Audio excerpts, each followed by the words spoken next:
Ok, vamos nos concentrando, respirando fundo, procurando ficar em presença para assimilar todos os conhecimentos que hoje chegarão a nós com o final desse livro, que foi muito importante para o nosso aprendizado e que nessa noite nós consigamos concluir com êxito, entendendo todas as mensagens que nos foram enviadas, agradecendo a egrégora da Casa Lucas, a nossos amigos espirituais, aos nossos mestres e mentores, por essa oportunidade de aqui estar e vamos rezando um Pai Nosso. Pai nosso que estais no céu, santificado seja o vosso nome. Venha a nós o vosso reino, seja feita a vossa vontade, assim na terra como nos céus. O pão nosso de cada dia dai-nos hoje. Perdoai as nossas ofensas, assim como nós perdoamos a quem nos tem ofendido. E não nos deixeis cair em tentação, e livrai-nos de todo mal, e que assim seja. Boa aula para todos nós. Que assim seja. Vamos lá então, pessoal. Vamos para o último capítulo do livro Libertação, capítulo 20, página 244, 247 do nosso arquivo em PDF. Reencontro.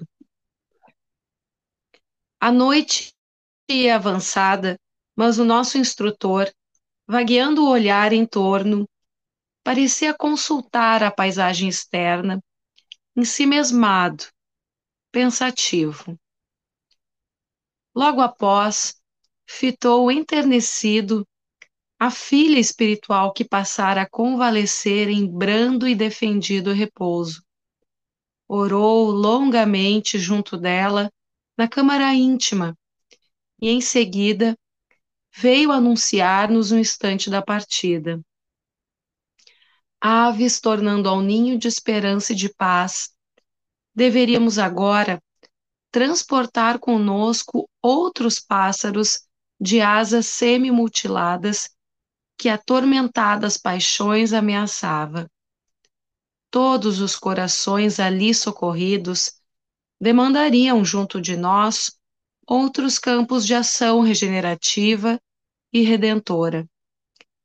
Aquelas entidades sofredoras e amigas, ainda mesmo as que se conservavam nas mediações da loucura, pelos desequilíbrios do sentimento a que se haviam confiado, tinham lágrimas de alegria e reconhecimento nos olhos. Em cada uma palpitava o anseio de retificação e de vida nova.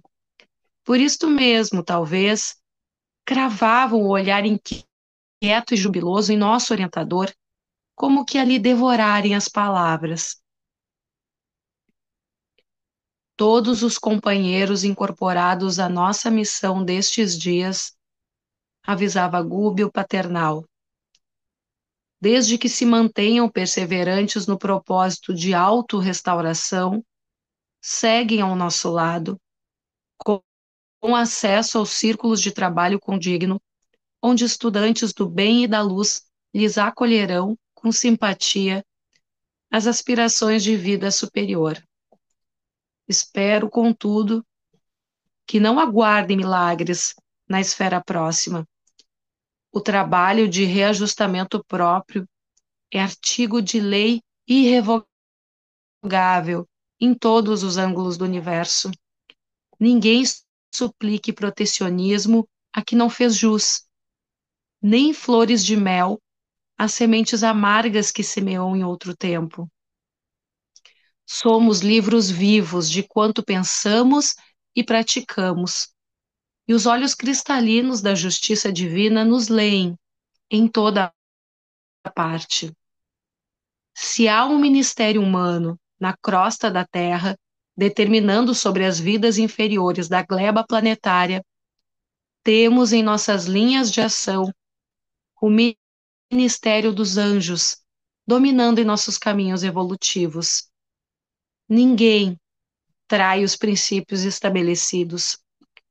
Possuímos agora o que ajuntamos no dia de ontem e possuiremos amanhã o que estejamos buscando no dia de hoje. E como emendar é sempre mais difícil do que fazer, não podemos contar com favoritismo na obra laboriosa do aprimoramento individual, nem provocar solução pacífica e imediata para problemas que gastamos longos anos a entretecer. A prece ajuda, a esperança balsamiza, a fé sustenta, o entusiasmo revigora, o ideal ilumina, mas o esforço próprio na direção do bem é a alma da realização esperada. Em razão disso, ainda aqui, a bênção do minuto, a dádiva da hora e o tesouro das oportunidades de cada dia hão de ser convenientemente aproveitados se pretendemos santificadora ascensão. Felicidade, paz, alegria não se improvisam. Representam conquistas da alma no serviço incessante de renovar-se para a execução dos desígnios divinos. Felizmente, desde agora estamos abrigados no santuário da boa vontade. E ainda neste instante, cabe-nos não esquecer a promessa evangélica: quem perseverar até o fim será salvo. A graça celestial, sem dúvida, é um sol permanente e sublime. Urge, porém, a criação de qualidades superiores em nós, para fixar-lhe os raios e recebê-los. Doce intervalo mostrou-nos o júbilo reinante. Salutar otimismo transbordava de todos os rostos. Saldanha, de olhos fitos em nosso dirigente, confundia-nos pelo pranto de contrição purificadora a correr-lhe abundante dos olhos. Antes que o nosso instrutor pudesse retomar o fio da palavra encorajadora e vigilante, algumas irmãs entoaram formoso hino de louvor à bondade do Cristo, com visível desassombro no olhar firme, dantes ansioso e dorido, enchendo-nos o coração de intraduzível bem-estar. Raios de safirina luz derramaram-se profusamente sobre nós, enquanto as vozes harmoniosas e singelas se espalhavam em derredor, tangendo-nos as fibras mais recônditas dos recessos do ser. Terminado o cântico melodioso e tocante que nos recordava os pensamentos sublimes de inovidável Salmo de Davi, o instrutor retomou a palavra e informou que, não obstante as santificadas alegrias daquela hora, a batalha não estava finda. Faltava-nos o epílogo, esclareceu com inflexão mais grave na voz. Matilde antecipara-se, de modo a esperar-nos em região intermediária, em cujo clima vibracional lhe seria possível materializar-se de novo aos olhos de todos, realizando o sonhado reencontro espiritual com o filho de outras eras, que a breve tempo nos procuraria na condição de vingador. Evidenciando manifesta preocupação no olhar muito lúcido, o nosso orientador prosseguiu, esclarecendo que Gregório, ciente das novidades havidas no drama de Margarida, e informado acerca da renovação de muitos companheiros e colaboradores dele, agora francamente inclinados ao bem, entediados da ignorância e do ódio, da perversidade e da insensatez, se revoltara contra ele, Gúbio, dispondo-se a buscá-lo para um ajuste de que se julgava credor. Explicou emocionado que num duelo espiritual como aquele a esboçar-se, esperava de todos nós o auxílio eficiente da prece e das emissões mentais de amor puro. Não deveríamos receber os doestos e insultos de Gregório por ofensas pessoais, nem levar suas atitudes à conta de maldade ou grosseria. Competia-nos observar-lhe nos gestos de incompreensão a dor que se lhe cristalizara no espírito oprimido e inconformado, vendo-lhe nas palavras não a maldade deliberada, mas sim a reclusão de uma revolta doentia e infeliz, que não poderia prejudicar e ferir senão a ele próprio. O pensamento é uma força vigorosa, comandando os mínimos impulsos da alma.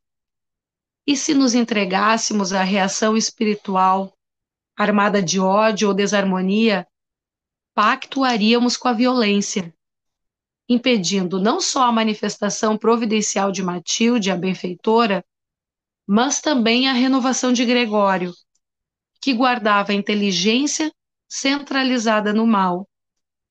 Emissões de mágoa ou revide colocar-nos-iam em trabalho contraproducente.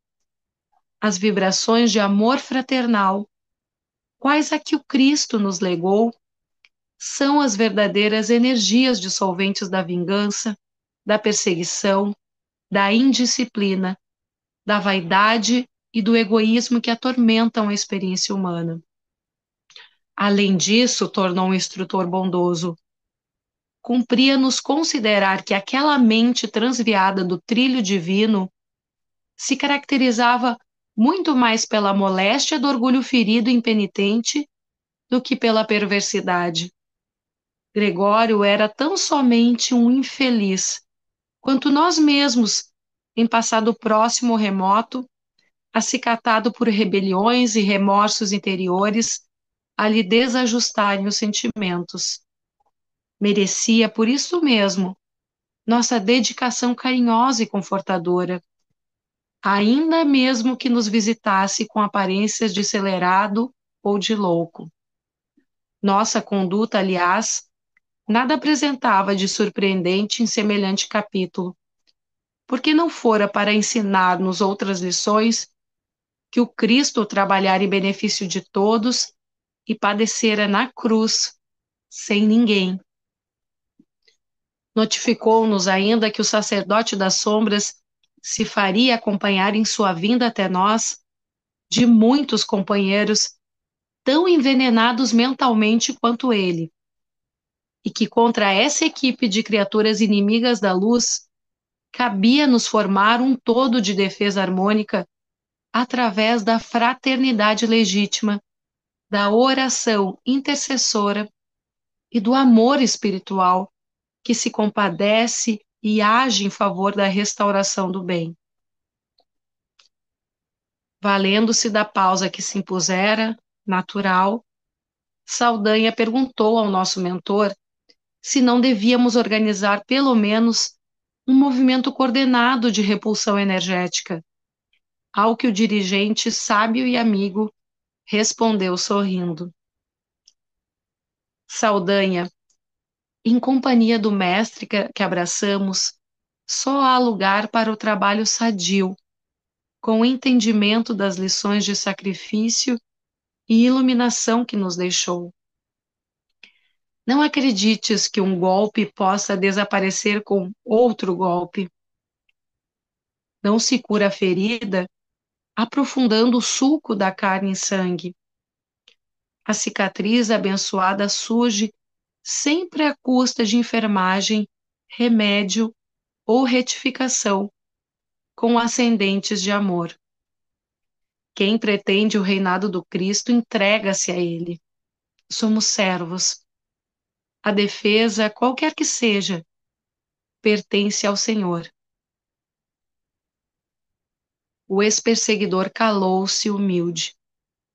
Decorridos alguns minutos, algo constrangidos, afastamo-nos, em bloco, da vivenda em que tantos ensinamentos preciosos havíamos recebido.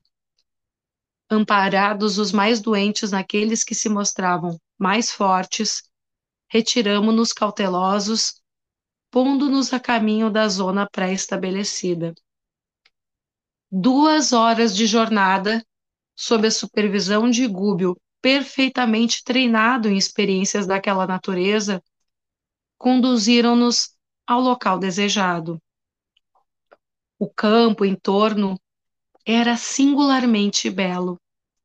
Verdejante planalto, coroado de luar, convidava-nos à meditação e à prece. E brisas ligeiras e frescas da madrugada, como que nos bafejavam o cérebro, convidando-nos a reconfortar as fontes do pensamento. Nosso instrutor fez sentar em semicírculo, compelindo-nos a recordar várias cenas evangélicas e informou, com visível emoção, que, segundo mensagem particular por ele registrada, Gregório e os dele já se haviam colocado em nosso encalço, e que se algum dos companheiros procurassem evitar-lhe a presença, qualquer fuga em nosso agrupamento se fazia impraticável, em virtude de a elevada percentagem de peregrinos ali reunidos se revelarem incapazes de volitação em alto plano, pela densidade do padrão mental em que se mantinham. Cabia-nos, pois, agora a atitude de oração e expectativa amorosa de quem sabia compreender, ajudar e perdoar. Do zimbório estrelejado desciam valiosos estímulos para nós. Constelações tremeluziam distantes, enquanto a lua, silenciosa e bela, parecia disposta a testemunhar-nos o esforço cristão. Reparei que o nosso dirigente, insulado na relva macia, assumia a mesma posição de instrumento mediúnico, qual acontecera na reunião que vínhamos de efetuar, porque me entregou, confiante, a direção da Assembleia, o que aceitei, dentro de preocupação extrema, embora sem hesitar. Providenciada semelhante medida, Gúbio passou a elevada condição mental por intermédio da oração. Acompanhámo-lo, reverentes. Não havia gosto para conversações estranhas ao problema delicado daquela hora.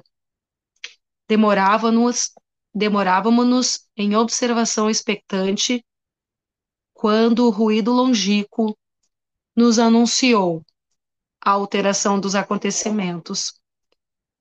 O instrutor, não obstante palidíssimo, dando-nos a ideia de que já se achava em comunicação com entidades superiores e imperceptíveis ao nosso olhar, mais uma vez nos exortou ao silêncio, à paciência, à serenidade e à prece, recomendando-nos seguir todos os fatos sem revolta, sem mágoa e sem desânimo. Não foi preciso esperar muito.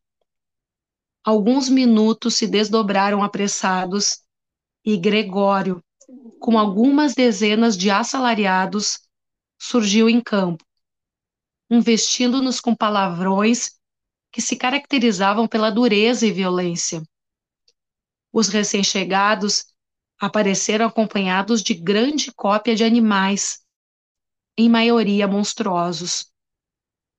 Noutras circunstâncias, sem a bênção do aviso salutar, provavelmente teríamos debandado. Mas Gúbio, cuja superioridade conhecíamos por experiência própria, ali se mantinha, resoluto e imperturbável, emitindo ondas de luminosidade intensa, veiculando forças magnéticas imponderáveis que, dirigidas sobre nós, como que nos supria de recursos necessários ao procedimento irrepreensível. Por mim, ao reparar as máscaras sinistras que se abeiravam de nós, confesso que em tempo algum senti tamanha ameaça de medo e tão profundo contágio de confiança. O sacerdote das sombras avançou para o nosso orientador, a semelhança de general parlamentando na praça, antes de começar a batalha, e acusou sem rodeios. Miserável hipnotizador de servos ingênuos, onde se alinham tuas armas para o duelo desta hora? Não contente em prejudicar-me os projetos mais íntimos, num problema de ordem pessoal, aliciaste numerosos colaboradores meus, em nome de um mestre que não ofereceu aos que o acompanharam senão sarcasmo, martírio e crucificação. Acreditas, porventura, esteja eu disposto, por minha vez, a aceitar princípios que relaxam a dignidade humana? Admites, acaso, permaneça meu turno, fascinado pelos feiticeiros de tua estirpe? Traidor da palavra empenhada, confundir-te-ei os poderes de bruxo desconhecido. Não creio no amor açucarado que elegeste por senha de luta. Creio na força que governa a vida e que te dobrará igualmente aos meus pés. Percebendo que o nosso orientador não se erguia, como que chumbado ao solo, compelido por indefinível prostração, não obstante cercado de intensa luz, o sacerdote dos mistérios negros, acariciando os copos da espada luzente, acentuou irado: Covarde, não te levantas para ouvir minha acusação justa e digna?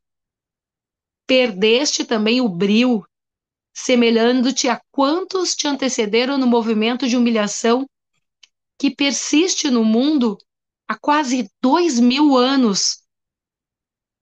Também, noutra época, acreditei na celestial proteção através da atividade religiosa, dos ideais em que hoje te empenhas.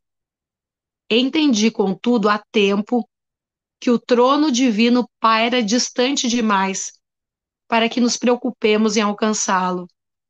Não há um Deus misericordioso, e sim uma causa que dirige. Essa causa é inteligência e não sentimento. Encastelei-me assim na força determinativa para não sossobrar. O querer, o mandar e o poder estão em minhas mãos. Se tuas mágicas prevalecem acima dos princípios que consagro e defendo, aceita a luva que te lanço à face. Combatamos! Gregório espraiou torvo olhar pela assistência muda e exclamou: Aqui descansam inermes, ao teu lado, os meus colaboradores que adormeceram vergonhosamente ao teu cântico sedutor. Entretanto, cada qual deles me pagará muito caro a defecção e a desobediência. Fixou com mais atenção os olhos felinos na assembleia, mas exceto eu, que deveria permanecer atento à tarefa direcional que me fora cometida, ninguém ousou modificar a atitude de profunda concentração nos propósitos de humildade e amor a que fôramos conclamados, demonstrando acentuado desapontamento em face dos insultos sem resposta. O temível diretor de legiões sombrias abeirou-se mais estreitamente de nosso instrutor sereno e bradou: Levantar-te-ei por mim mesmo, usando os supapos que mereces. Antes, porém, que conseguisse ligar o intento à ação, delicado aparelho luminoso surgiu no alto, à maneira de garganta improvisada em fluidos radiantes, como as que se formam nas sessões de voz direta entre os encarnados, e a voz cristalina e terna de Matilde ressoou acima de nossas cabeças, exortando-o com amorosa firmeza. Gregório, não enregeles o coração quando o Senhor te chama, por mil modos, ao trabalho renovador. O teu longo período de dureza e secura está terminado. Não intentes contra os abençoados aguilhões de nosso eterno Pai. O espinho fere, enquanto o fogo o não consome, e a pedra mostra resistência, enquanto o fio d'água a não desgasta. Para a tua alma, filho meu, findou a noite em que a tua razão se eclipsou no mal. A ignorância pode muito. No entanto, é simples nada quando a sabedoria espalha os seus avisos. Não admitas que os monstros da negra magia te alimentem o coração com a felicidade desejável. O temido perseguidor mantinha-se confundido, semi-aterrado, ao passo que nós mesmos, os circunstantes ligados à missão de Gúbio, não conseguíamos dissimular a imensa surpresa que nos dominava ante o quadro imponente e inesperado. Compreendi que a benfeitora se valia dos fluidos vitais de nosso orientador para exprimir-se, naquele plano, qual o fizera horas antes na residência de Margarida. O sacerdote transviado, num complexo de espanto, rebelião e amargura, tinha agora o aspecto de uma fera enjaulada. Acreditas, porventura, prosseguiu a voz materna, adulcorada, que o amor pode alterar-se no curso do tempo? Supuseste um dia que eu te pudesse esquecer? Olvidaste a imantação de nossos destinos? Peregrine minha alma através de mil mundos, suspirarei sempre pela integração de nossos espíritos. A luz sublime do amor que nos arde nos sentimentos mais profundos pode resplandecer nos precipícios infernais, atraindo para o Senhor aqueles que amamos. Gregório, ressurge. E numa inflexão de lágrimas que desarmaria o raciocínio mais enrijecido, acentuou: lembra-te, deixaste morrer nos séculos os projetos de amor que traçamos na Toscana e na Lombardia distantes. Esqueceste nossos votos ao pé dos altares humildes. Olvidaste as cruzes de pedra que nos ouviam os corações, que nos ouviam as orações. Não prometemos ambos trabalhar em comum pela purificação dos santuários de Deus na terra? Sempre grande e belo no combate à política venal dos homens, cristalizaste na mente os desvarios do orgulho e da vaidade, adquiridos ao contato de uma coroa putrescível. Afogaste ideais preciosos na corrente de ouro mundano e perdeste a visão dos horizontes divinos, mergulhando-te nas sombras dos cálculos pela extensão do império de teus caprichos. Incensaste a grandeza dos poderosos do mundo em desfavor dos humildes. Incentivaste a tirania espiritual, crendo-te possuidor de autoridade infalível, e supunhas que o céu, além da morte, nada mais fosse do que simples cópia dos tribunais e das cortes da terra. Tremendos desenganos surpreenderam-te o despertar, e embora humilhado e padecente, coagulaste os pensamentos no ácido venenoso da revolta e elegeste a escravização das inteligências inferiores por única posição digna de conquistar.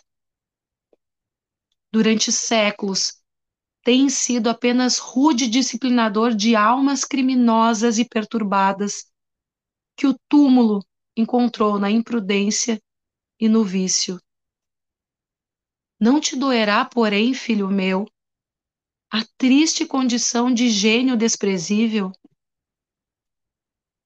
Semelhante pergunta não morre sem resposta.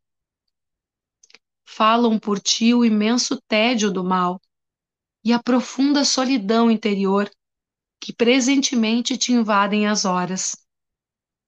Aprendeste com infinito desapontamento que os tesouros divinos não repousam em frias arcas de valores amoedados, e sabes agora que Jesus dispõe de escasso tempo para frequentar basílicas suntuosas, não obstante respeitáveis, porque da escura senda humana emergem soluços de peregrinos sem luz e sem lar, sem arrimo e sem pão.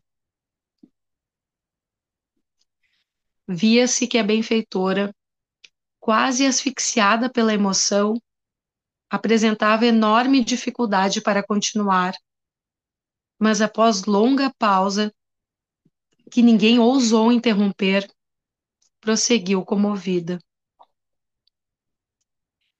Como pudeste esquecer por alguns dias de autoridade efêmera na terra as nossas redentoras visões do Cristo angustiado na cruz? Aderiste aos dragões do mal pela simples verificação de que a tiara passageira não te poderia aureolar a cabeça nos domínios da vida eterna a que a morte nos arrebatou.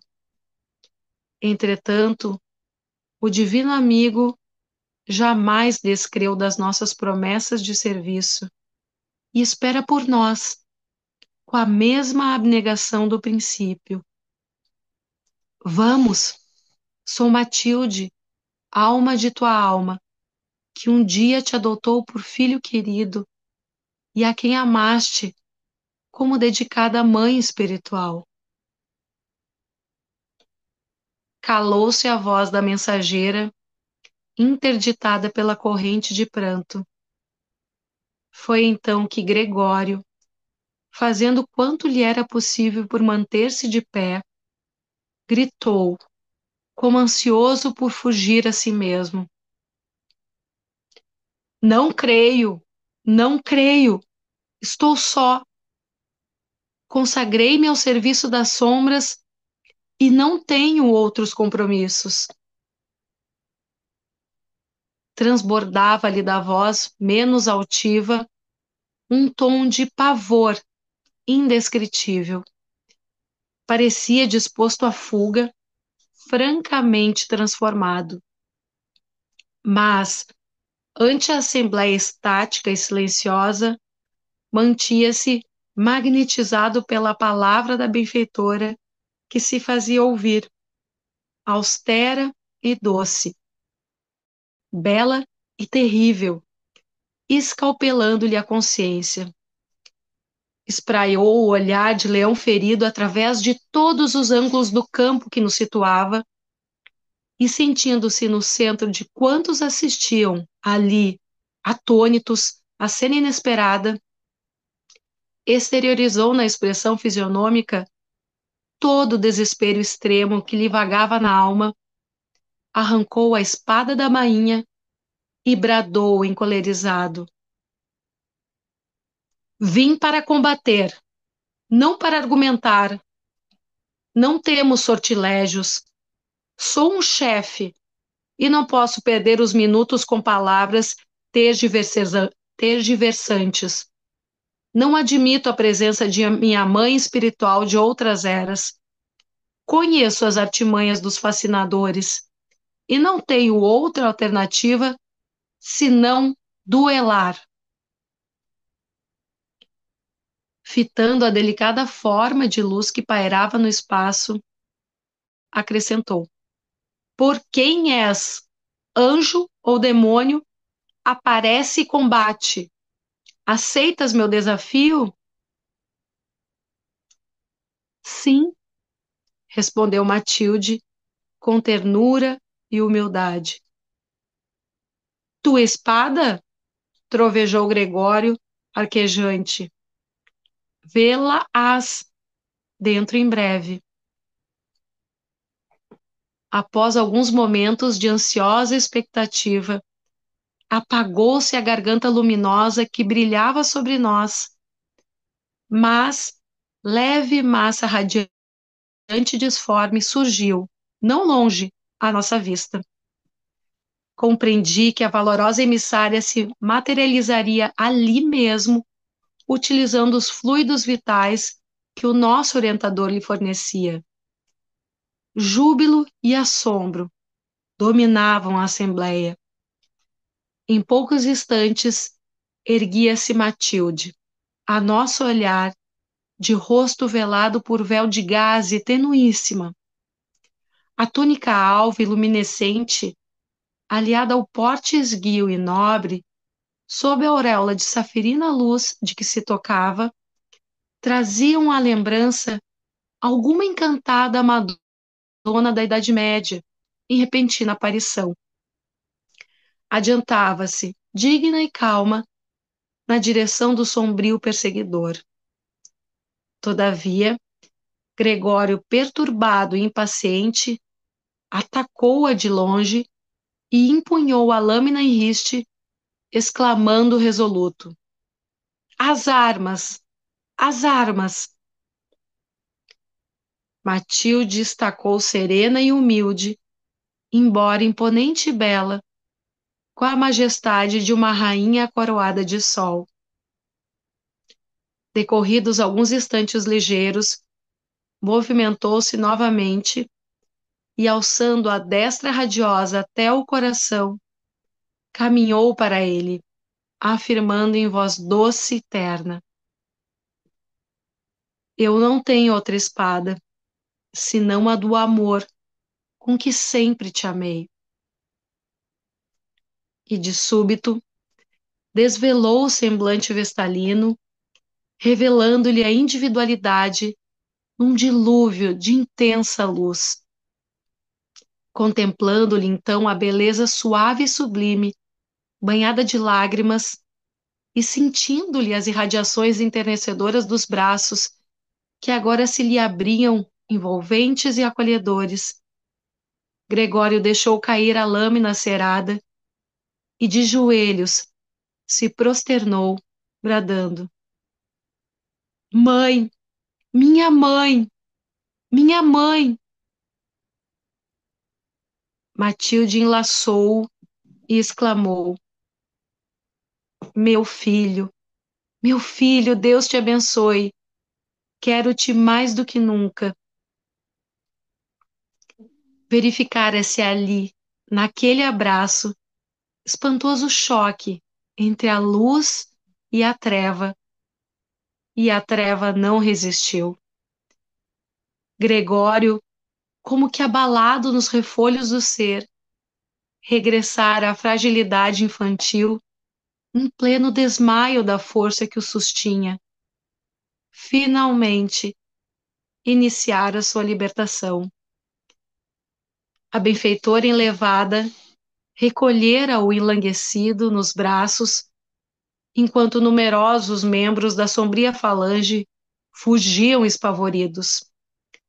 Matilde, vitoriosa, agradeceu em palavras que nos faziam vibrar as fibras mais recônditas da alma, e em seguida confiou aos nossos cuidados o filho vencido, asseverando-nos que o abnegado Gúbio se encarregaria de guardar por algum tempo aquele que ela considerava o seu divino tesouro.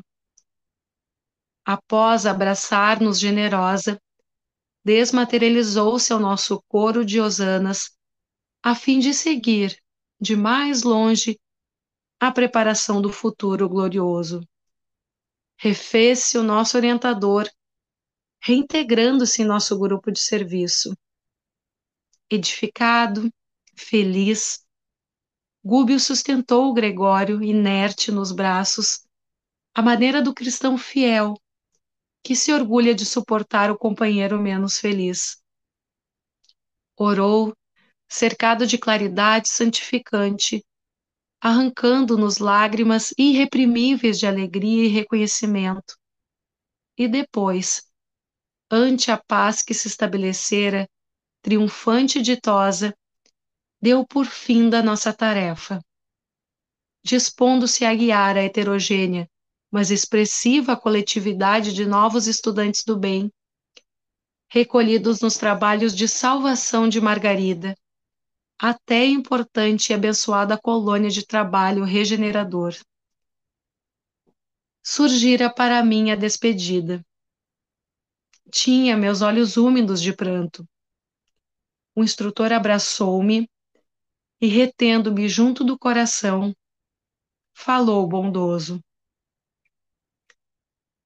Jesus te recompense, filho meu, pelo papel que desempenhaste nessa jornada de libertação. Nunca te esqueças de que o amor vence todo o ódio e de que o bem aniquila todo o mal. Quis responder, esclarecendo que somente a mim, discípulo inábil, cabia o dever de gratidão. Todavia, incoercível emotividade prendeu-me a voz. O orientador, no entanto, leu-me no olhar os sentimentos mais profundos e sorriu em retirada. Eloy também rumou para longe em busca de outros seres, e voltando sozinho ao meu domicílio espiritual, roguei chorando: Mestre de bondade infinita, não me abandones. Ampare-me a insuficiência de servo imperfeito e infiel. Em torno reinava insondável e sublime silêncio.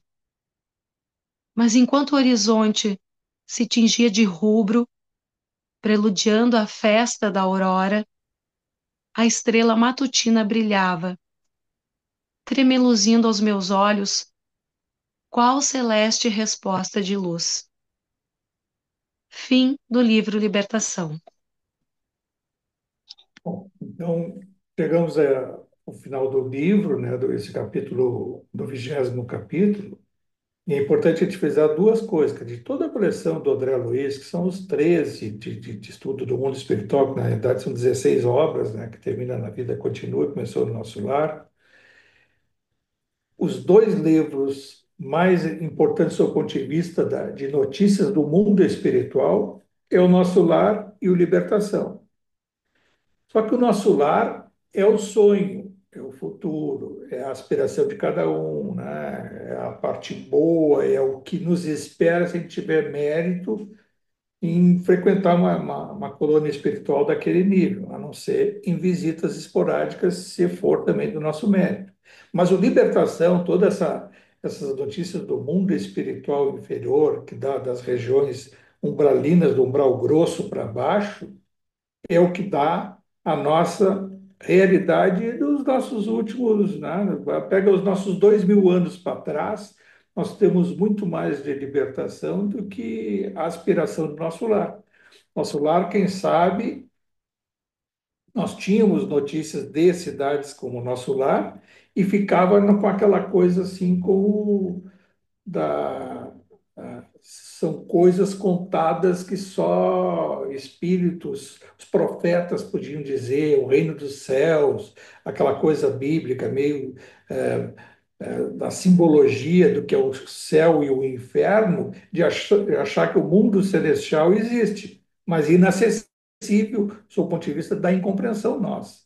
E o Libertação nos dá hoje notícias do mundo espiritual inferior, a gente estando psiquicamente no mundo intermediário super hoje, no mundo superior ao Libertação, a essa cidade estranha, às regiões trevosas. Isso é importante a gente fazer esse comparativo. o livro Libertação, ele diz muito mais dos nossos. A gente trabalha né, numa casa espírita, nós temos formação, buscamos o conhecimento da doutrina para melhor compreender o mundo espiritual, e o nosso trabalho mediúnico é muito mais de libertação, né, do que essa aspiração do mundo superior. Embora, felizmente, saibamos que existe esse mundo espiritual superior. Tivemos, né, acesso talvez restrito já em algum momento, tivemos, quem sabe lá, não só em visitas, mas em estágios que possamos ter feito como espíritos, seja encarnado aqui em desdobramento, ou seja também nos intervalos entre as chamadas reencarnações, que na realidade essa palavra reencarnação, a gente não pode ficar assim, ó, encarnado e desencarnado, estamos sempre em algum local do mundo espiritual investidos de algum corpo físico chamado dessas dimensões. Porque hoje estamos com o nosso corpo físico aqui, se nós estamos no mundo espiritual, em relação a nós vamos chamar de corpo espiritual, de perispírito, de corpo astral, o nome que for dado. Mas não tem nem muita diferença em estarmos no mundo espiritual e não ter o corpo físico, a gente vai se tocar, é mundo material a não ser nas dimensões espirituais, essas já acima, não dessa região logo aqui, né, superior, essas colônias imediatas, esse duplo superior em relação ao nosso mundo espiritual aqui da crosta. Também ali é muito físico, mas mais acima, aí sim, a sensação da matéria, ela é diferente, é mais sutil, inclusive o corpo físico, o corpo espiritual dessas dimensões. Então, o Gúbio, o que o Gúbio fez? Saiu da casa do recinto lá das mediações da residência da Margarida, e lá a gente viu, né, nos capítulos anteriores, vários espíritos pediram ajuda, funcionou ali com posto de socorro, e além do Saldanha e do Leôncio, né, que já haviam se libertado, estavam com outros propósitos, alguns outros, né, se não dá para na quantos, aqueles espíritos que naquela estavam pedindo assistência e contaram os seus dramas e lembram que, contando os seus dramas, muitos receberam orientação. Olha, a própria Matilde, né, disse para eles: olha, tu vai reencarnar, tu tem que te preparar para reencarnar, enquanto isso servir.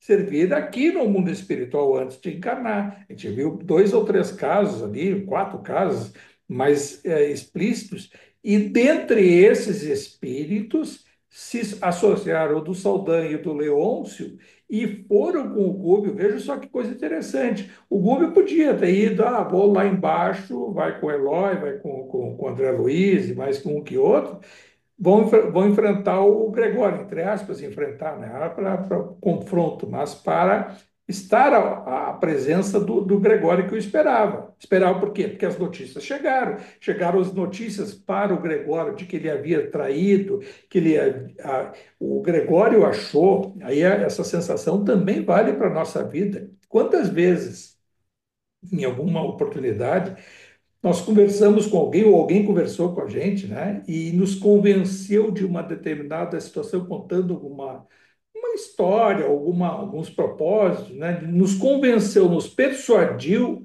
a aceitar provisoriamente uma situação. Passa um tempo, alguém vem contar para nós coisas, a gente fica pensando, não ou a gente, né? Qualquer pessoa tem relação contra nós de reagir depois. Pá, mas esse cara me passou a conversa, bah, mas isso, aquilo, bah, mas que lábia tem esse que foi fazer isso, isso, isso.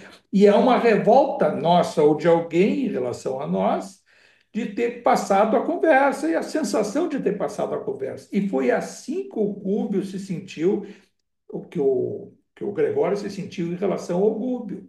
Porque lembram lá naquela passagem em que o Gregório, o Gúbio, no primeiro momento, foi com o Gregório, se aproximou, fez aquele, né, passou lá 2, 3 dias, e mal atendido no início, pediu audiência com o Gregório e conversou com ele, né, de uma forma, né, amável, e aí tentando envolver o Gregório, e falou da mãe dele e pediu para ele, depois de um momento reagindo, pediu: posso ir acompanhar a Margarida? Não, tem lá tal. O Saldanha está lá, vai fazer tudo aquilo que a gente já viu, né? De perseguir, de fazer desencarnar, de morrer a própria Margarida para voltar para ele espiritualmente ali, porque ele queria sob controle a Margarida.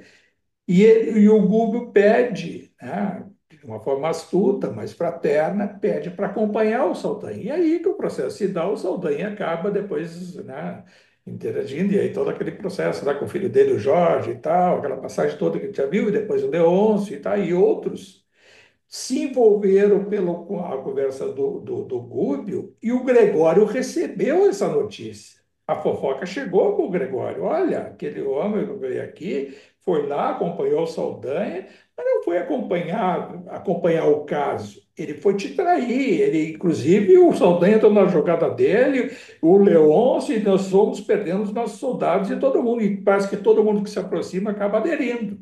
Isso chegou para o Gregório e ele ficou enfurecido. E ele, enfurecido, o que que é? Se preparou uma legião de espíritos, porque ele se achou hipnotizado. Ele tinha a convicção de que o Gúbio o hipnotizou. Os sortilégios, aquelas coisas, me envolveu de tal forma que eu acabei me entregando para esse cara. E aí estou perdendo o meu comando aqui. Pô, os meus melhores soldados, meus melhores oficiais, né, das trevas ali, o Saldanha, o Leôncio e outros, acabaram acabaram envolvidos pela lábia do Gúbio. Foi essa a sensação que o Gregório tinha. E ele, a notícia chegou para mim, e ele irado, aquela coisa, sabe aquela coisa quando a pessoa tá, recebe fofoca de alguém e tal, e começa a botar isso, e aí vai ficando, o cara é um crescendo, né? Vai indo, indo, indo, que até que a pessoa tem lapsos de explosão, de ira e tal. Foi isso, esse é o sentimento do Gregório do Gregório em relação ao Gúbio, né? E aí chega lá, o que que o Gúbio fez? Foi com todos eles junto. Ele não foi. Ele só disse, recomendou muito fortemente que se mantivesse em oração, em elevação espiritual. É lógico, aí fica subentendido aqui, é que o Leôncio, o Saldanha e outros que acompanharam poderiam ter tido medo, muito medo, e aí foram fortalecidos na oração. É lógico que o mundo espiritual superior neutralizou alguns sentimentos de temor, de pavor, porque senão teria aquela corrente diante do Gregório caído. Ou seja, ele irado, acompanhado de vários outros que iam se propor a fazer o quê? Aprisionar a todos e torturar cada um deles. E aí poderiam ter medo. O sentimento, esse sentimento é humano, é o espírito sente medo. Todos nós sentimos medo em algumas situações. O que que nos eleva? É um momento de elevação espiritual, de oração, de firmeza, de fé, de bons propósitos, e não sentir, não ter o sentimento de revolta, de reagir. Tanto é que até o Saldanha chega a dizer para o Gúbio: quem sabe a gente dá uma investida de de fortalecer a nossa retaguarda aqui. E o Gubin disse para ele: não, os nossos propósitos são outros, nós agimos fraternalmente, em nome do Senhor. E aí o Saldanha se silencia, quer dizer, ele reagiu de forma humana como um ex-centurião, né? Um ex ali, líder, né? Das trevas em nome do Gregório, que agia brutalmente. Então, é interessante a gente perceber isso, porque o sentimento humano do Gregório em relação ao Rubio foi: eu fui traído, eu fui hipnotizado, entrei na onda dele e perdi poder. É essa a essência. O que que acontece logo? Claro, eles em elevação espiritual, todos se mantiveram em silêncio, devem ter sido neutralizados, né, receberam uma proteção a mais e estavam preparados para essa reação do Gregório. E o Gregório, o que que faz? Quando se aproxima, se ofende e fica mais irado ainda com o silêncio do Gúbio e de todos aqueles que estavam ouvindo os impropérios, que ele estava ofendendo a todos, e queria uma reação, porque ele queria um duelo físico com o Gúbio, com a espada dele, queria que ele reagisse, que ele tivesse também uma espada, que ele se levantasse, que fosse ter ali um duelo físico, porque é isso que ia aliviar, sob o ponto de vista da ira, da raiva incontida, do ódio que ele estava externando naquele momento, o Gregório em relação ao Gube e todos aqueles traidores que ele achava, o Saldanha, né, Leôncio e outros ali. Aí ele convoca essa legião dos Vingadores e ficam todos naquela. E aí a forma impassível que ficou o Gudo acaba ao mesmo tempo de fortalecendo a revolta do Gregório, mas simultaneamente enfraquecendo. É aquela coisa quando a gente não reage contra uma ofensa, quando a gente não entra, né, numa sintonia vibratória, ó, tá tendo uma discussão, e aí vem um, outro, nos ofende, diz uma coisa, pega um ponto fraco nosso, externo ali, para a gente reagir. Quando a gente não reage, além de, num primeiro momento, existe uma ira, e ao mesmo tempo vai se enfraquecendo. Aquele que ofende, ele perde força. Foi assim que o Gúbio fez e externou esse exemplo para o Saldanha e outros que estavam ali acompanhando. O Gregório, o que que ele faz? Ele não percebe a Matilde. A Matilde tem dois momentos nessa investida, né? Houve um fenômeno mediúnico, e que existe esse fenômeno mediúnico, tem obras do Odilon, em algumas daquelas coleções de mediunidade, tem várias passagens, eu já li assim, dois, três livros sobre fenômenos mediúnicos em que a voz do espírito se materializa sob o ponto de vista como se fosse um megafone, uma garganta materializada.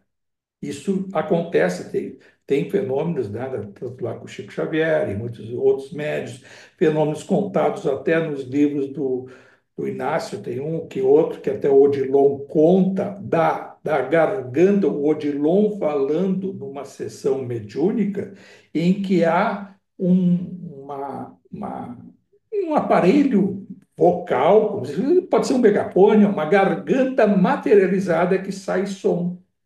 Não é o espírito por inteiro materializado, mas o som que é externado no ambiente. Esse fenômeno é mediúnico, ele pode acontecer no mundo aqui dos encarnados, como pode e acontece, né, regularmente nesses mundos intermediários. No caso ali, eles estavam numa faixa vibratória inferior.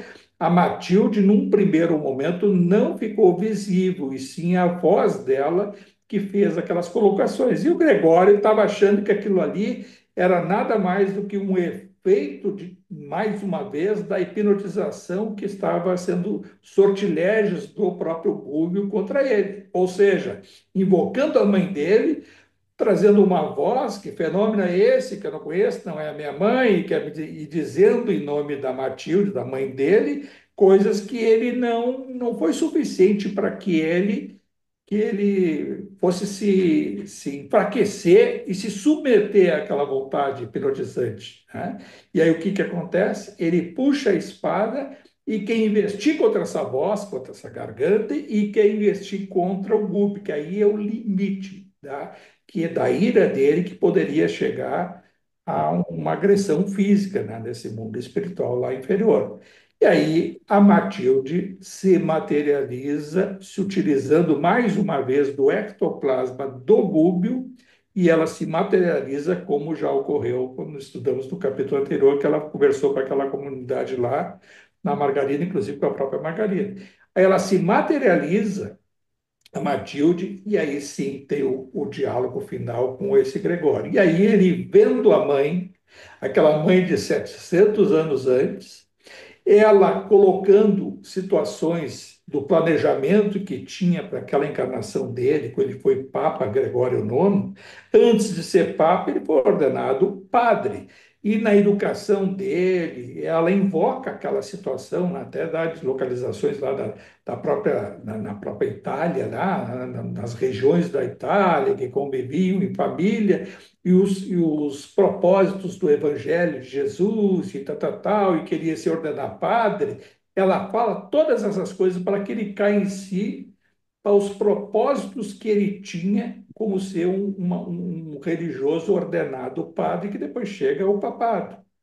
qual foi a derrocada dele, além daquela que ele teve de conduta, né, de ter organizado o processo todo da Inquisição, que passou pelas mãos dele, e ele ali ele cai e no mundo espiritual ele não consegue ver, sentir aquele céu, aquele mundo celestial ao qual todos sempre diziam que lá do outro lado vem Jesus, vem Maria, coisa, o mundo celestial.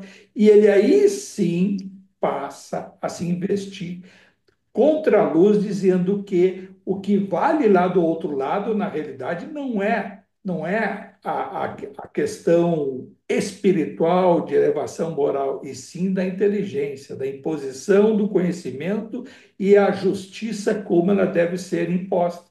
Ele vinha com aqueles conceitos da Inquisição, não percebe o céu, e aí reina onde ele pode impor a vontade pelo conhecimento, inteligência e todas essas coisas que são essas inteligências trevosas. Elas têm muito conhecimento, elas têm propósitos que simplesmente se diferenciam do padrão moral. Baixa elevação moral e sintonia com o conhecimento. E aí vem a dominação, é o poder. É isso que faz com que a inteligência se distancie do sentimento. É isso que ele invocou lá embaixo e governou durante longos séculos ali com esse poder.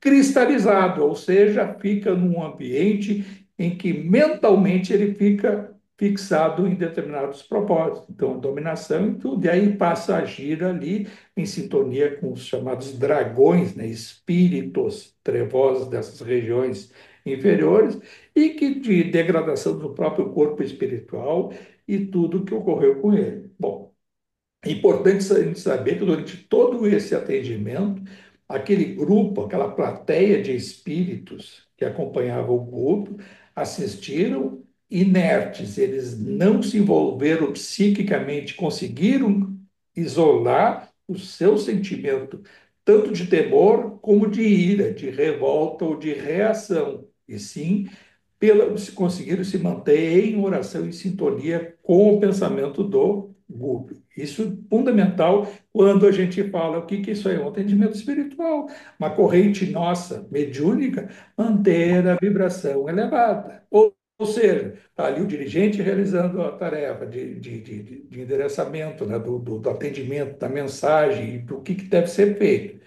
Os médios envolvidos, ou aquele que vai receber uma entidade, ou que vai isso, ou que vai... E a corrente, essa é a corrente que ela deve ser ela tem que ter um propósito pela elevação do pensamento e ser isolante. Ela neutraliza situações adversas. Foi isso que aconteceu. Esse grupo de espíritos que acompanhou o grupo funcionou como uma corrente mediúnica de proteção ao trabalho que foi realizado.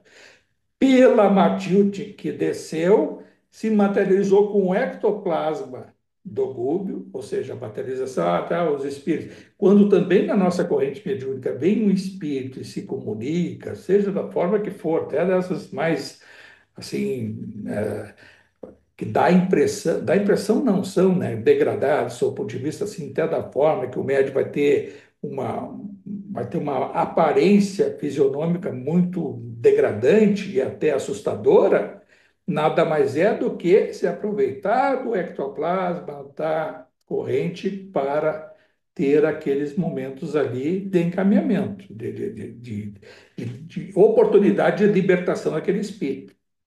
Que fica muito importante a gente mencionar, já que estamos falando de corrente mediúnica, aquela diferença não é com estralos só que as coisas ocorrem de uma forma instantânea. Não foi com estralo que isso aconteceu. Tem algumas coisas que a gente vai ver que está subliminar nesse texto, que é um texto de 1949, que já tem muita informação para aquela época, e até hoje, né, para muitos espíritos, ou aquele que se propõe a estudar a doutrina, muitas dessas coisas ficam assim, mas como é que pode isso? Como é que é uma coisa que é inacessível para a nossa compreensão humana à luz do conhecimento que a gente tem, mas aquele que se propõe a estudar também, muitas vezes, tem dificuldade de compreender na plenitude isso. Então, a Matilde, quando ela se materializa ali, o fenômeno foi mediúnico no ambiente espiritual mais denso, mas o que ocorreu com o Gregório? Ele recebeu as emanações daquela corrente, se enfraqueceu, despertou o seu sentimento, uma coisa que estava ele dava importância muito para ação, poder, inteligência, o sentimento de sintonia vibratória com a mãe dele de 700 anos atrás. E esse sentimento enfraqueceu profundamente as suas energias, e aí vejam quantas e quantas vezes, pelo menos, que eu já participei de correntes mediúnicas, recebendo entidades, né, desse nível para baixo ali, de dar a passagem para a entidade, de doer todos os músculos e a deformação, às vezes até dos ossos, e um sentimento que fica um pouquinho distante. Não tem nada de racional, de pensar, mas simplesmente aquela situação difícil, recebe as emanações, aí vem, os estralos, o que é o pulso de energia? É a apometria. Energia que o espírito recebe, mas mentalmente ele recebe no seu corpo espiritual essas energias e mentalmente fica cristalizado como se fosse caindo num sono.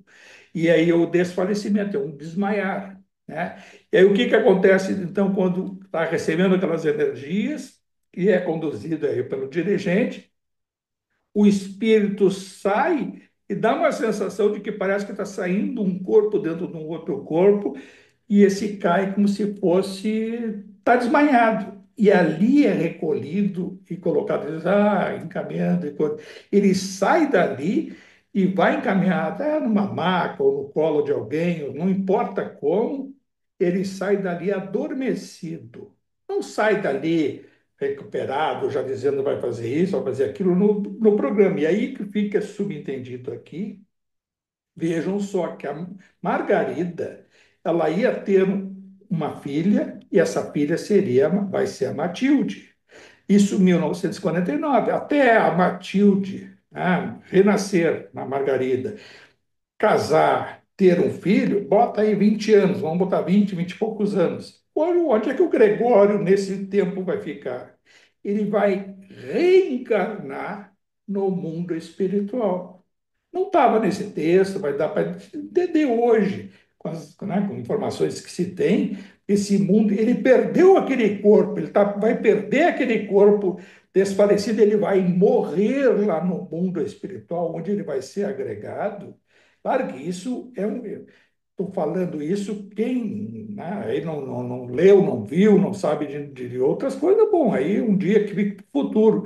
Mas à luz do que a gente já sabe do mundo espiritual, da reencarnação, do que a gente perde corpo no mundo espiritual, e esse corpo ele vai ser atendido numa área que aí foi conduzido ao público que vai acompanhar, e ele lá vai falecer, ele vai se tratar, morrer aquele corpo, provavelmente vai nascer uma criança, né, um adolescente, e vai depois desencarnar lá nessa área intermediária para voltar como filho da Matilde.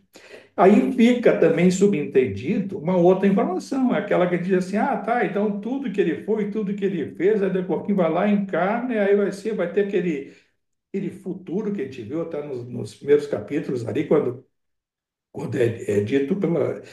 A Matilde diz, né, que ele vai reencarnar e depois vai ser filho dela, e vai ter toda aquela passagem lá no final da vida, vai se defrontar com alguns desafios, né, com doença, abandono, traição.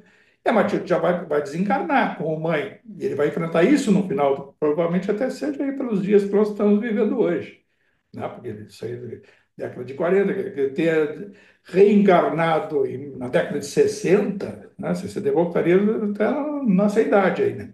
E aí o Gregório, enfrentando isso, transitoriamente vai ser o quê? Estralo de dedos, sai dali que saiu, do Gúbio, foi encaminhado, e agora tá, fica aí tranquilinho no cantinho, encarna lá. Não, Vai ter, se ele se despertasse do jeito que era o Gregório, despertar desse desfalecimento, desse desmaio psíquico, e voltasse, ia ter provavelmente recaída, ia ter revolta. O que que aconteceu comigo? Mas o que que é isso? Que coisa? E aí vai se lembrar de alguma coisa, Vingadores, espíritos vingadores chegando para ele para dizer isso, para dizer aquilo. Então, o adormecimento ele tem que se dar pelo processo do reencarne. E o reencarne se dá em áreas intermediárias também, necessariamente também, como outros, muitos outros casos que se vê e que se sabe. É assim esse processo. Fica muito mais lógico perceber o mundo espiritual dessa forma do que essa do nada, vem aí, fica do nada, fica tudo aquelas coisas assim, igual aqueles livros lá, Violeta Sarchadella, lá, tá, eu estava na frente do espelho, aí se balançava e ficava o cabelo com projeção mental, né? Mas tem um intervalo entre uma coisa e outra que vai se dar aquele fato, mas tem um intervalo que não está ali submetido a uma lógica. Então, as coisas do mundo espiritual, já muito que está também no nosso lar, que não pode ser dito daquela época, até foi encurtada aquela obra, porque não teria acesso nem na própria doutrina para a gente estudar, e também dessa forma aqui o Libertação. Não fica muito mais lógico de entender que o Gregório, nesse intervalo, ficou aonde? Ficou lá numa maca? Ficou num leito do hospital? Não, vai ter se reinserir esse mundo intermediário inferior, lá em regiões próximas, onde vai ter um posto, uma colônia de acolhimento intermediária inferior, né? Provavelmente nas regiões umbralinas inferiores, lá, né? Não tão que dê um choque de onde ele estava e nem de ascensão onde seria inacessível ainda para ele, mas uma preparação para reencarnar. Tem uma frase que até o André Luiz colocou aqui ali no texto, achei muito bonito, foi do André Luiz, que ele diz assim: as vibrações de amor fraternal, quais as que o Cristo nos legou, são as verdadeiras energias dissolventes da vingança, da perseguição, da indisciplina, da vaidade e do egoísmo que atormentam a experiência humana. Pois é, profunda o amor, o que que é o amor? Aquele propósito desse, o amor ama, não, não, tem um propósito de querer servir, de querer ser melhor, de querer ser uma, né, de querer que o outro fique melhor do que está, de que o ambiente esteja melhor sintonizado com o alto, esse sentimento que é uma exemplificação de Jesus, e eles é que dissolve, ou seja, dissolve, dissipa as energias da vingança, da perseguição, da indisciplina, da vaidade, todas essas coisas que nós carregamos, que causam para nós um obstáculo no nosso dia a dia, do caminho nosso evolutivo. É uma obra que a gente só tem que agradecer em ter conseguido ter esse acesso a esse conteúdo e, mais do que isso, ter assim, a paciência nossa coletiva de a gente levar isso aí alguns meses e procurando dissecar, sabe? Cada vez Francisco, ficou para trás, muita coisa nós vamos rever depois na nossa vida, tanto espiritual como em outras oportunidades. Quem é que falou? se eu não estou errada, se eu não estou enganada, eu já ouvi uma palestrante, a Maíse Braga, que é da Comunhão Espírita de Brasília, é uma senhora que dá palestras há muito tempo e ela ama esse livro Libertação. Se eu não estou enganada, ela comentou uma vez que espíritos amigos já revelaram que a Matilde tinha também essa coisa com o Gregório, porque quando eles eram mãe e filho, ela insistiu muito para ele seguir essa vocação de sacerdócio, e parece que, na verdade, não era para ele ter seguido assim, o coração dele. Eu acho que queria ter uma vida, entre aspas, normal, né? Sem ir para o sacerdócio. Então, que ela se sentiria, de certa forma, responsável por esse desvirtuamento dele enquanto sacerdote, enquanto papa. Aí entra essa questão do amor pela Margarida, sei lá, essa relação conturbada. Mas ela que, essa palestrante, a Maíse Braga, que adora esse livro, ela falou alguma coisa de informação do mundo espiritual que a Matilde de alguma forma se sentiria responsável, uma certa culpa, porque ela incentivou, ela forçou demais o Gregório ser E sacerdote, ser papa não até lá, foi, enfim. eu já E li aí, sobre, não sobre esse caso da Matilde, provavelmente seja isso mesmo, mas outras situações durante a Inquisição que tinha muito isso. As famílias escolhiam, tinham vários filhos. Ah, esse vai ser padre, essa vai ser freira. Tal, a mãe dizia, e ia às vezes ia na igreja e prometia para o padre: olha, esse aqui vai ser isso. E dali, o que que acontecia? Olha, para os 10, 12 anos, já ia para o colégio de freira, ou o colégio seminário, vai estudar num colégio de padre, e dali já seguia. Então, a pré-adolescência já era feita nessa área aí, tudo. Aí se defrontava o quê? Aí a treva estava reinando, muito tempo a treva reinou, e reina, às vezes, em algumas, né, situações. Aí os padres pedófilos, e aí instigavam coisas, aí tinha coisas espirituais, aquele que estava sendo atraído para essa coisa. Tem muita história espiritual. Pô, naquele livro O Bispo, né? Não sei quem que leu aí, mas o Bispo ali me enxerga ali dentro uma série de passagens. E a nossa casa como um todo, né? As freiras, nossas lá, as médias freiras, estão ali, né? E esse mundo espiritual ele está muito latente e presente na nossa vida, no inconsciente, e realmente tem isso. Tem a questão da obrigação, vai seguir esse caminho. E aí vem as frustrações, vem a imposição, e muito provável que a Matilde, sim, só pode ser essa derrocada dele, não foi ao acaso, né? Então. E a Margarida, em algum aspecto, ele teve um relacionamento amoroso com ela. Então, essa coisa, ela veio filha, veio coisa, que é filha hoje, irmã, não era irmã naquele casamento, mas posteriormente ou anteriormente, e aí acabou tendo toda essa triangulação de sentimentos, mas cabe ao que a gente sabe que o Gúbio naquela época não era o Gúbio de hoje, né? A Matilde já era uma Matilde melhor, não era a Matilde de hoje também, mas Bem, era um Francisco, espírito mais elevado. bem, Francisco. O que é bom para nós Se, se achar que 700 anos é pouco. Que bom que seja pouco, que a gente vivendo de 700 para frente é muita coisa. Quando a gente vive 700 com consciência, é um grande passo na nossa eternidade. Quem falou? como dá para tirar de lição, né, uma outra, entre as centenas de lições que esse livro aí tem, né, dá para tirar uma lição, né, como nós, muitas vezes, né, pelas nossas vontades, né, pelo nosso egoísmo, né, pelo nosso, muitas vezes, o querer, né, para os outros, né, muitas para filho, para os pais, para os amigos, para o geral, né, que convive, que está ao nosso alcance, né, muitas vezes a gente tem um grande papel, né, um grande papel eu vou usar essa palavra que eu nem gosto mais assim, mas de obsessor, né, assim, em conta-gotas, de uma obsessão simples, de coisas que a gente faz durante a existência, tanto encarnado quanto desencarnado, né, com pensamentos, com atitudes, que a gente vai influenciando nas nossas vidas e quem está ao nosso redor.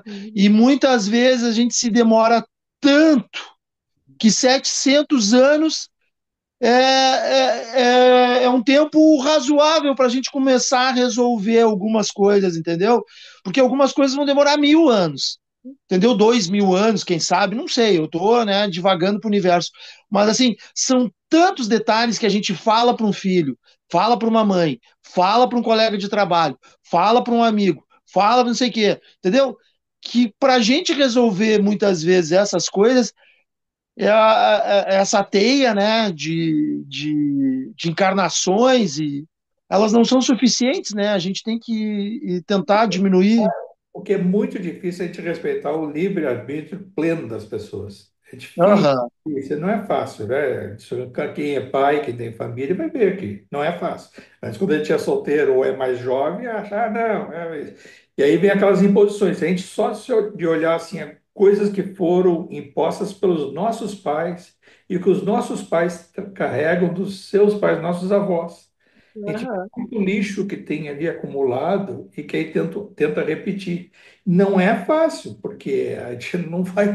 Os nossos filhos são os filhos, estão filhos, né? Aquela história do Gibran lá que dizia: estão filhos hoje, são espíritos, alguns mais elevados, do que a gente, tem um outro histórico, alguns estão em prova e tal.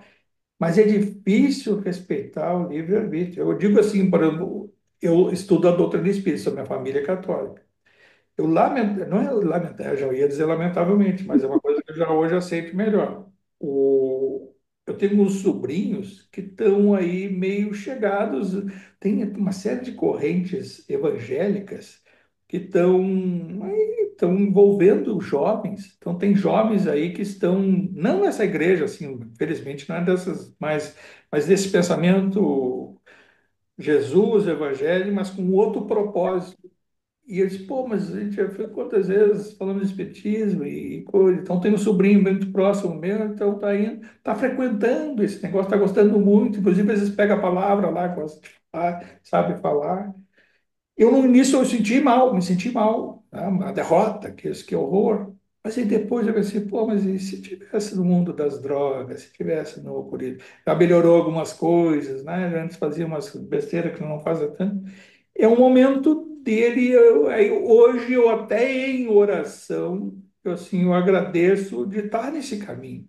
Mas é claro que eu gostaria que tivesse aqui. Pô, tem tanta coisa para a gente falar junto, discutir junto, é muito difícil. Olha, a doutrina espírita que eu tenho, eu não consigo falar com ninguém na família. Falo assim, aí eles gostam em família, claro que agora eu estou mais distante, mas quando tinha festa, aí tinha bebida, aí querem, fazem perguntas. Aí falar sobre, não faço mais isso, onde tem ambiente com, né, com álcool, alguma coisa. E ó, aqueles que querem assim, se dá conta de algumas coisas da doutrina num episódio ó, de meia hora, uma hora do encontro de confraternização, que aí vira espetáculo. E aí, cara, alguns ficam maravilhados de ouvir umas coisas. Eu não faço mais isso. E aí eu acabo até não fazendo e me ausentando até dessa convivência social. Sim. Passa a ser um erro também. Mas é a reação que eu tenho hoje, né? Mas e é difícil. Agora, claro que seria bom estar numa uma família espírita, aí ficar falando, falar, e a pessoa, ao menos o outro, sabendo o que está falando. Fica assim um ambiente de, né? Ah, e aí fica, tá no mental passando assim, olha a viagem do outro, tá bom, tá, sabe? Mas é um processo, é assim, e isso passa pelo respeitar o livre-arbítrio das pessoas. Cada um tem o seu momento, né? E esse momento, quando a gente fala 700 anos para trás, 700 para frente, 700 para frente com mais consciência vão valer por 3, 4 mil anos. 3, 4 mil anos.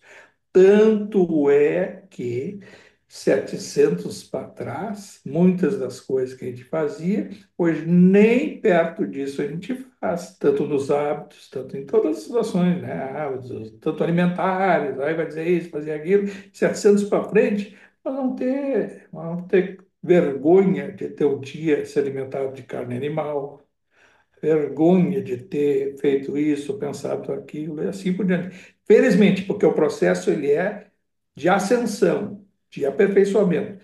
E o processo de aperfeiçoamento se dá de uma forma mais rápida quando o livre-arbítrio, o poder nosso da vontade, ele está inserido nesse compromisso de ser, procurar ser uma pessoa melhor. Quando isso quando nós encontrarmos o que? O próprio evangelho como um todo, não com decoração, não com fanatismo, nada, mas a essência do evangelho tiver fazer parte da nossa consciência, esse processo ele é acelerado, é catalisado de uma forma exponencial. Pessoal, passamos muito hoje do tempo. Felizmente, até a próxima obra que nós vamos estudar, os capítulos eu estava olhando ali, são menores, e vai dar para a gente fazer num espaço de tempo menor e comentar as coisas com maior facilidade.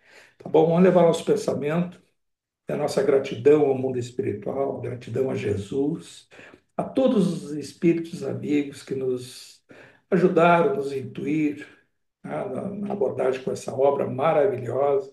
Agradecer ao Chico Xavier, ao André Luiz e a tantos outros espíritos, né, individualidades que foram mencionadas nessa obra. aos médiuns que fazem parte de toda essa coletânea de livros que nos dão essa sustentação, né? Fala tanto do Inácio Ferreira, agradecer o Inácio Ferreira, o Bacelli, o Odilon e muitos outros, que graças a todo esse conteúdo, a nossa compreensão nesse epílogo dessa obra, ela é muito maior, de maior proveito, de maior capacidade de nos tornar uma pessoa melhor. A nossa gratidão a Jesus. Pai nosso que está no céu, santificado seja o vosso nome. Venha a nós o vosso reino e seja feita a vossa vontade, assim na terra como no céu. O pão nosso de cada dia que nos dai hoje. Perdoai as nossas ofensas, assim como nós perdoamos a quem nos tem ofendido. E não os deixeis cair em tentação, e livrai-nos de todo o mal, Senhor. E que assim seja. Isso aí, pessoal.